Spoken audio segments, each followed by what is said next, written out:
guys. Thanks for checking out Records in My Life. We're here with Vancouver's Peach Pit. Guys, how are you? Doing well. Thanks so much for being on the show. First of all, introduce each other, please, if you don't mind. Each other. This is Chris. That's Neil right there. This is Peter. There's a lot of excitement in the Peach Pit camp. Tell us some tidbits, what's happening, what's going on in the future. Well, we're planning on going to Europe in 3 weeks, so that'll be our first European tour, and then gonna probably hit Asia right after that and do a few dates around there. So we're just excited to play music off the continent, which we've never done before. You were saying you were making some new music. Is that public knowledge yet, or is it Yeah, not? We sure. can It can be. Yeah. No, it is for sure. I mean, like, we're trying now to like record a second like follow-up album to our one that just came out in September, And the which is name like being so normal. But it's like actually very daunting because we've never tried to write an album before. This album was just like, you know, we started a band and like had like 9 songs. We're like, okay, we'll make an album. Now it's like, oh, like we need to like sit down and like write one now, and it can't take 5 years. How did you guys get together and start playing music? What influenced you? I guess I started writing songs when I was like, I don't know, 17, and I was inspired by different folk musicians. Like the first one that I got super stoked on was this guy from Moscow, Iowa, named Idaho, Josh Ritter. He's an American songwriter, and I was like, fell super in love with his music, and that's kind of like what inspired me to like start songwriting. And then I was in a folk band for a while, and my friend Sydney, who I was like in this folk duo with, I was actually thinking about this the other day. She's like the most influential person in music for me, I think. She showed me these artists who like really changed my view on like songwriting, especially this Canadian songwriter Andy Shauf, who I'm a huge fan of, and he's kind of inspired me to write songs about sort of like everyday life. A lot of his are very like storytellery songs that are very specific description, kind of the way that he describes like everyday life in different situations at a party and that sort of thing. So like I would say like Bearer of Bad News by Andy Shauf was like super influential for me for songwriting, definitely. Is there a record that you learned how to play your respective instrument to? Do you remember? Man, I wouldn't say there was actually like an album that inspired me really to play bass. I would say I was playing guitar before actually.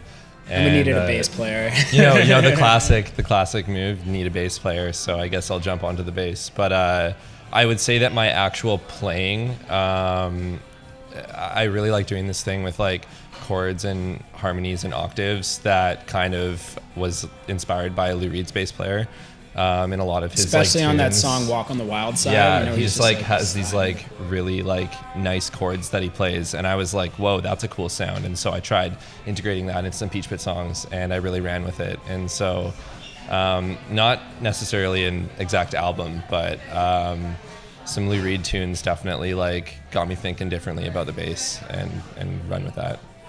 Cool. Yeah. And do you have a record that...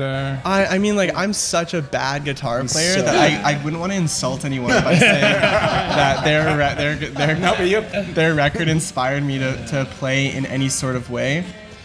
But, so I can't really say it for that, I wouldn't say. Just for, like, songwriting in general, I would have to say, like, the historical Conquests of Josh Ritter by Josh Ritter is a huge one for me. And then Bearer of Bad News by Andy Shauf. Like, those are ones that...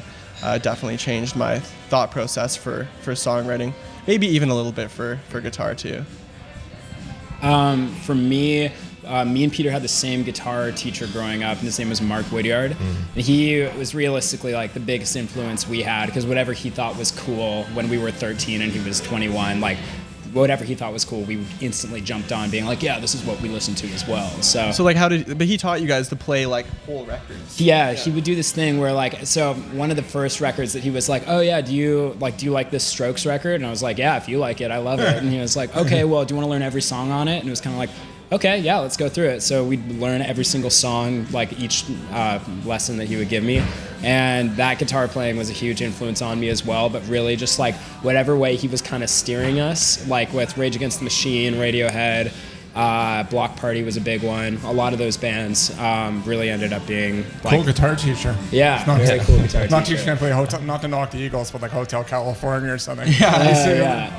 Actually, you can't knock the Eagles. We No, I'm not- love the well, Eagles. Yeah, there you go. Watch yourself, Charles. Yeah, I just blew the interview. Give us a new band, a scoop that we, scoop our audience of something new and exciting. New band. We really love this band called Pinegrove. We got into them about 6 months ago, and they've got a couple albums out, but really amazing songwriting and really just like songwriting I don't hear every day. It was kind of like a unique sound that we came across that we all kind of were nodding our heads in agreement on, like, this is cool, and we got to try to see them sometime in the future. Yeah, I was thinking about it today before this, but like I was just Spotify's like year-end top like songs and stuff like that. There was a few that had like so many from certain albums, like Margaret, Glaspy, Emotions and Math. I don't even think that came out this year. It came out in 2016, but I listened to that a lot this year. She's great, and just recently got into Big Thief.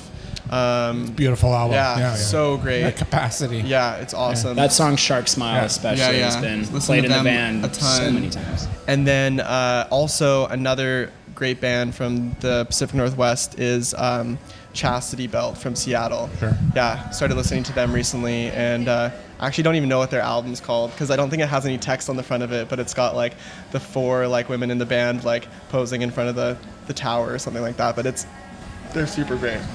Also, this band, Rex Orange County, that we've recently gone into. They're super cool. Yeah, he's really young dude. He's just really talented. He's I've got some heard great one tunes. track from him. It's Probably kind of like Lovin' Is Easy, I think, is like the top it's kind ones. of like the Jackson 5 or so. It's really Yeah, kind of totally. Yeah, it's Totally. great. Got a bit of funk in And there. he's super young too. He's like 19 Yeah, years he's old. very, but very young, mature, really mature songwriter for his age. Oh yeah. Thank you very much for all the for the insight and the great records. And do you guys have any words of wisdom for the audience? If you don't go home right now and download Frank Ocean's entire discography and listen to it all the time, then you're missing out. I'm 17, don't hold your